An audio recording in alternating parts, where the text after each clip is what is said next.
Two men journey to the bars and restaurants of Scandinavia to find amazing beers, always with the same question. Hey, what's on tap? It's time to find out. Guten Tag und willkommen.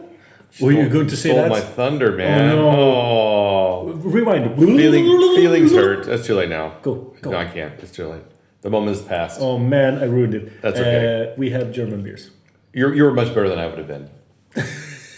We have German beers, and I brought one, and a special friend brought another. Friend of the show, Pontus, Guten Abend. See, he also brought the other also- one. So proud of you. Thank you. I'm not, but I'm glad someone is. I mean, I thought the extended forearm was a little too much when you did it, but I mean, I'm not critiquing. Yeah, I know you're from this area, so it comes naturally. I know. All right. So what do we got today, guys? We have two beers from two Berlin-based breweries. I think at least. Are we starting with the less strong one? Yes. So that's Fuerst Wiacek Feral Double IPA. 2022, because there's a different label, the old one. I Wow, think. Okay. fresh, super fresh. And yeah, we've shared a lot of Fuerst Wiacek Yes, beers. we have. I don't think we've had them on the show. I don't remember having one on the show, but that's really neither here nor there. No. So it's best before 8/02/2023. It was canned on 08/08/2022, and it's freshest before today. Ah. Yeah, it comes in at 8%, and it's just beer. Ingredients are beer. Nice. Nice. That's the best beer. It is. Yep, that's all we got. So looking forward to this. Dry hop with Simcoe and Galaxy. Okay. So it's gonna be green. That's because Pontus doesn't like Galaxy. I like it, but not in big Beer? amounts. You don't like it in beer? You like it without in beer? No, I like to chew on Galaxy. Who doesn't? It doesn't smell very green. No. It smells kind of hoppy. A little bit sweet. Yeah. Let's try Maybe a it. little on the grassy side. Cheers. All right, cheers.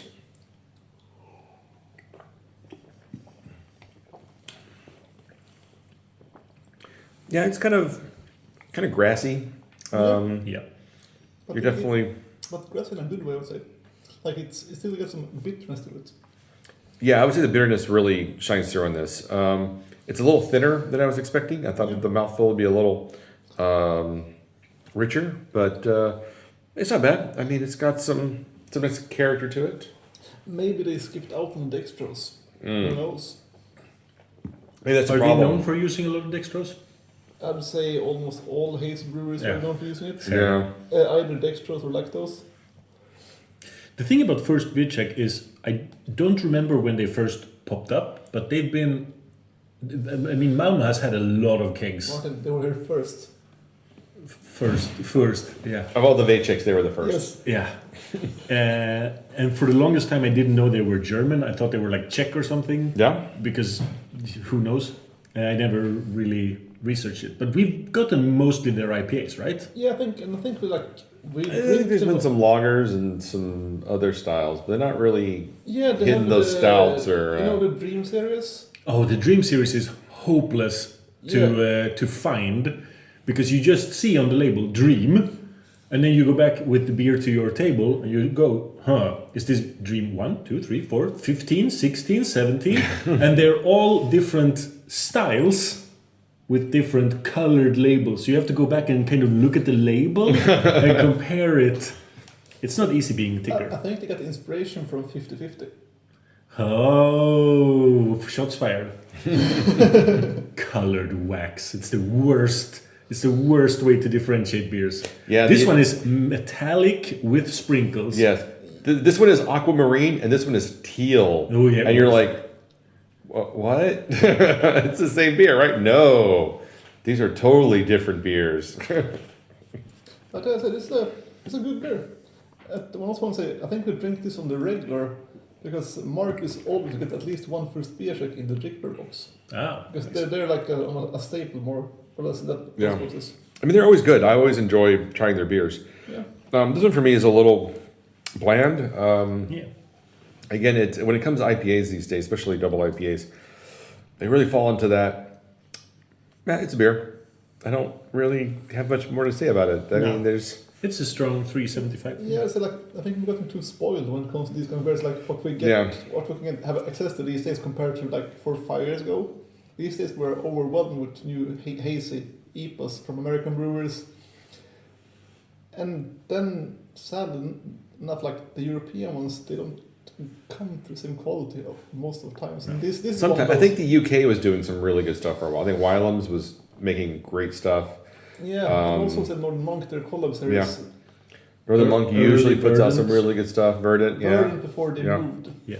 Same with Cloudwater. They also used to do like, do you remember the old ones? What were called when they there was the DIPA hashtag series. Yes, I meant the ones with like only DIPA number 1. DIPA. Yeah. Those were. I remember because I think I ended up getting. I didn't get the first 3, but I think starting with like 4. I had almost all of the ones after that up until I think 13 was our last one. Yeah. And it was like the odd numbers were great. Even numbers were pretty good. And there's also Shovels, which was like for a long time, or probably still is like one of the best IPAs to come out of Europe ever. The original? Except for Frosty Beard IPAs. Yes, the original Shovels. All right, because the few I've had, they've been good, but they haven't been great. Yeah, so like drinking it, I think it was 3 or 4 days old on tap when they had the Brexit festival over Steelers 2 years ago. Like this was the first thing I had in the morning. I got a full glass. It looked like more like orange juice.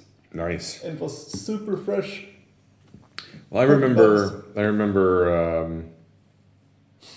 when I was in Finland earlier this year, they had like 4 or 5 different Chubbles cans on tap, and that was a lot of fun to try. But I mean, they were all good, but again, none of them were like, oh my god, this. Well, actually, one of them was amazing. Yeah, it's like, one of them was really amazing, and then the rest of them were pretty good. Because it was like, I had this one. It was like one of the best ones I had in a long time. It was really, really good. Now that I think I like that, that can was amazing. Wasn't that Troubles 3 enhanced or something? Something like that. Yeah, it was to like the max. It was cubed. Yeah. Troubles cubed or something like that. Yeah. So what do you guys give this? Strong 375. 75? It's just below 4. Okay. I'll say week 4. I'm gonna give it a 3.5. Okay, it's good. Yeah. But it's not blowing. It's not. Stefan has gotten so stingy. I know. I've gotten really difficult. I used to be an overrater. I don't think Stefan likes beer anymore. That's probably what it is. The hangover juice is what I call it now. It's the old man syndrome. Yeah. I mean, I just feel Go juice is what I well, call the it. problem is like we've had, like you said, we've had so many amazing double IPAs, and I'm kind of like, I think it's more like aligning my palate to what is actually a great IPA versus what is just merely an adequate one. And I think this falls into it's really an adequate double IPA. I hear you. All right. But I don't agree. All right. Well, you're allowed to be wrong. So now it's triple IPA time. So now it's triple Yes. IPA time, and this is Margin Call, and it's a triple New England IPA made with citra, mosaic, talus, and strata.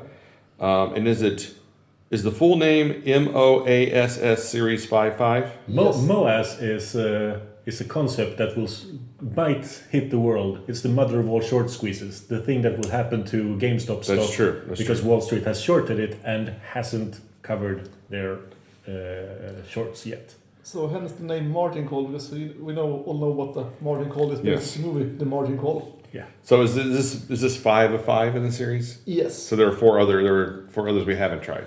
Yeah, I think we tried 2 of them over at the Bruce Gall. That's very possible. Yes, I saw at least one of them in the feed for check-ins. And this is Atelier Vrai is the name of the brewery, which was formerly what? Blechbrut. Blechbrut, Bleechbrut. And it comes at 9.4%, and it is also beer. Yeah, I had naked shorts and paper hands. Told I them. love it. Paper hands are people who sell their stock instead of holding on to it in order to crush Wall Street. Nice. Paper hands are useless garbage people. You want to see something that's not garbage? Pontus is now showing other beers, the Driffontainen beers being drank by other people who are not in this room. Oh, Therefore, boo. it is completely useless information. Yes. Superfluous information for this episode. Focus. Sorry, guys. Sorry. Can't even hold your attention for 9 minutes. God. Okay. I love the fact that I had these beers and I didn't know it. That's always fun. That's a festival for you. That is a festival. Yeah. By and large. So this smells Way better. It smells way better. This smells a lot more I say tropical, fruity. Boozy. No, I don't get boozy. I get like a roundness, apricot kind Okay. of smell. Maybe a little bit maybe like rubber. Rubber? The boozy part. Rubber baby buggy bumpers? Yes, exactly. Let's try it. All right. I want to try do it. this. Cheers. Yes. That's what Margin call. Margin call. I get rubber and tire and petroleum and Ooh. dirty diapers and It is pretty boozy. cream biscuits and mango and Band-Aid. Band-Aids. There's a Swedish comedian does a parody of a Swedish wine reviewer, and what he basically says, Alsace, it smells like autumn and older gentlemen. That older gentleman, it's so good. That's right. It's a very specific reference. This has a taste of. I was expecting something else, but then it just hits you. The aroma is better than the taste. Yes, by far. I like the taste quite a bit, actually. Yes, so You're right. you're It not is. wrong. It is a little boozy. You're not wrong there. There's definitely a booze backbone to this. I think because it's a little warm, and therefore we get these triple IPAs and they get kind of room temperature. That booziness really pops. But I also think there's a nice, like I said, apricot and kind of stone fruit flavors going on here. Pontus is pointing at the cheese. Are we supposed to combine the cheese with the... I would say the triple IPA? it makes the beer a lot better. It tastes like the way the booze edge of it. Cheesy snake? Well, cheese is always good with beer. Yes, It is I a know. classic combination. I say, A lot of people say wine and cheese, but they're wrong. It is beer and cheese. yes, but I say cheese melted out, taking like away the sharp edge of the booziness. It's kind of true. Yeah. Have you guys ever tried with a really big beer foam head to touch the foam with cheese? No. Bubbles hate fat, so touching it with like cheese will just make all the bubbles go blah, blah, blah, disappear. A lot of people just use their finger. You mean that's gross? No, that's also fat. Yes. Yeah. I don't usually put my fingers in my beer unless there's like a fly in it. No, more, Well, more. I don't care. We usually walk around with cheese just to deflate beer. Maybe. It's like, hey guys, let me pull out my cheese from my pocket. I need to, there's way too much head on this beer. Pocket cheese. It's a classic staple of just It is. living. Honestly, it's what I use string cheese for. I just have But pockets wouldn't full of string cheese. Wouldn't it be better to have some kind of like lard or something? Yes, I think lard would also work really well. Yeah. Yeah. Just reserves of chicken fat that you can just dip into beer to. Yeah, you still have like a jar in your backpack. Walk around That's more of a backpack thing than a pocket thing. Yeah, so like a piece Cheese, of Yeah. cheese is a pocket thing. no more than Yeah. a small piece of lard is a pocket thing. Yeah, that's true. Is it because your body heat would render No, make but it so have it delicious. in a snusdosa. the? Okay, yeah, I guess a snooze canister would be, but then that would taste really weird from the residual snooze. But you Flavoring. cleaned out before, of course. I don't think you can clean it out that much. If you have like this portion snus, no problem at all. Okay, well, I mean, I'll take your word on it. I'm not the snooze expert like you are, apparently. You will see next week. Well, all right. You bring your cheese canister with you. I like when this show old sweaty cheese. I like when this show gets really weird. When we've gotten so far as to talk about storing lard in snooze canisters. That's the sweet spot. I'm guessing we have a few listeners that are just waiting for those moments and is completely uninterested in beer. Probably. That's what I live for as well. Yes. Is finding those moments. But yeah, rating this beer, I'd say without cheese, 3.5 with cheese 4. I agree. It's a 4 now that I've experienced it in a multitude of ways. Well, I have not had cheese. I'm still going to give it a 4. So if you try it with cheese, it'll be a 5. Oh, Yes. I mean, it might be a 4 point. Well, actually, it would only probably be a 4.25 based on your slight improvement over That's It's without a cheese. 4.5 improvement. Oh, okay. What did you give it with cheese? 4, a strong 4, maybe. But you gave it 3.5. You get 3.75 before, right? 3.5. And then with cheese is 4. Yeah. And you said I don't know what the cheese increased. possible to know. 1 unit of cheese increase. Well,